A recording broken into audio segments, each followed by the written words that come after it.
प्रिय विद्यार्थियों, आप सभी का स्वागत है आपके अपने YouTube चैनल जी के लूना स्टडी पर। आज हम करने वाले हैं BSTC 2022 के लिए राजस्थान सामान्य ज्ञान के अति महत्वपूर्ण 25 प्रश्न करने वाले हैं। राजस्थान सामान्य ज्ञान के बहुत ही अति महत्वपूर्ण प्रश्न होंगे। तो चलिए फिर आज की इस क्लास को स्टार्ट करते हैं।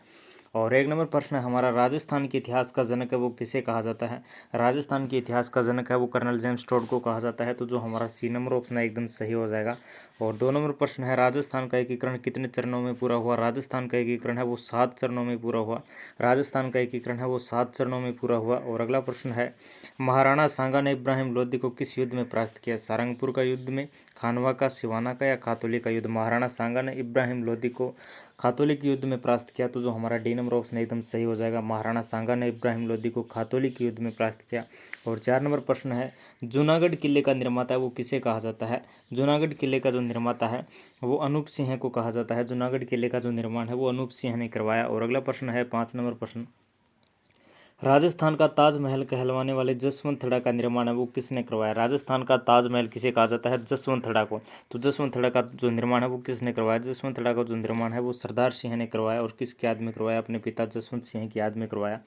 और अगला प्रश्न है, मोहनोत नैन्सी को राजपुताने का अबुल फजल किसने कहा। मोहनोत नैन्सी को राजपुताने का अबुल फजल है अब वो मुंशी देवी प्रसाद ने कहा। मुंशी देवी प्रसाद ने मोहनोत नैन्सी को राजपुताने का अबुल फजल है वो कहा।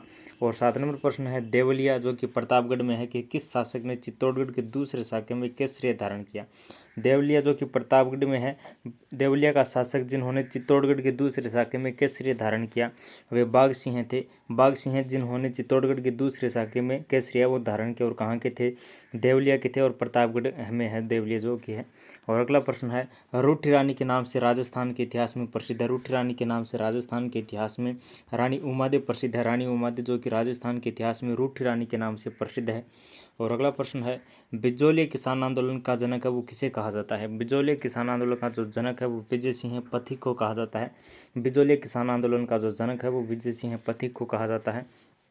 प्रसिद्ध हल्दी घाटी के युद्ध को मेवाड़ की थर्मोपली किस विद्वान ने कहा। प्रसिद्ध हल्दी घाटी के युद्ध को मेवाड़ की थर्मोपली है वो कर्नल जेम्स टोड ने कहा। और अगला प्रश्न है, भारतीय लोक कला मंडल कहाँ पर स्थित है। भारतीय लोक कला मंडल है वो उदयपुर में स्थित है। भारतीय लोक कला मंडल कहाँ पर स्थित है, उदयपुर में। चरी नृत्य राज्य के किस क्षेत्र का प्रसिद्ध है। राजस्थान का चरी नृत्य है वो किस क्षेत्र में प्रसिद्ध है। चरी नृत्य है वो अजमेर क्षेत्र का प्रसिद्ध है। चरी नृत्य जो कि अजमेर क्षेत्र का प्रसिद्ध है। कपड़े की चादरों की बुनाई हेतु प्रसिद्ध लेटा गांव है वो कौन से जिले में स्थित है। कपड़े की चादरों की बुनाई हेतु प्रसिद्ध लेटा गांव है वो जालोर जिले में स्थित है। कपड़े की चादरों की बुनाई हेतु प्रसिद्ध लेटा गांव जालोर जिले में स्थित है। विश्व का एकमात्र वृक्ष मेला किस स्थान पर आयोजित होता है। विश्व का एकमात्र वृक्ष मेला है वो एकमात्र वृक्ष मेला विश्व का वो खेजड़ली गांव जोधपुर में होता है। और अगला प्रश्न है, निम्नलिखित में से हाड़ौती क्षेत्र का प्रसिद्ध गीत है। हाड़ौती क्षेत्र का जो प्रसिद्ध गीत है वो है बिछुड़ो। बिछुड़ो जो कि हाड़ौती क्षेत्र का प्रसिद्ध गीत है।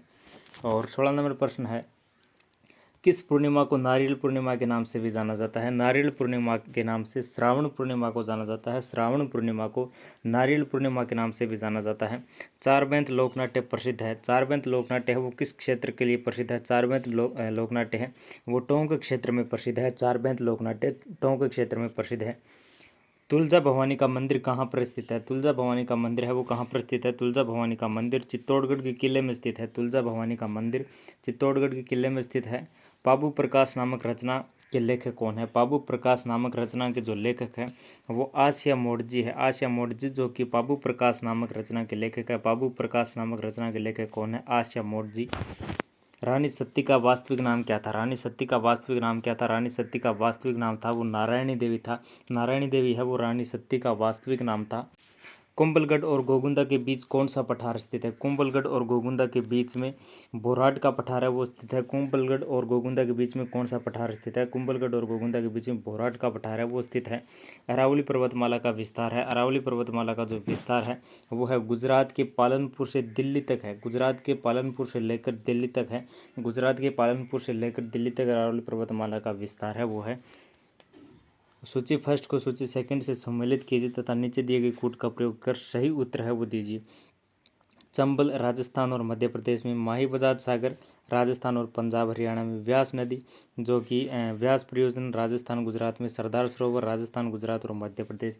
सही जो उत्तर है वो हमें बताना है। तो इसका जो सही उत्तर है वो है कि एक का एक के साथ संबंध है, यानी चंबल जो है, चंबल परियोजना, चंबल नदी है वो है हमारे पास राजस्थान और मध्य प्रदेश में।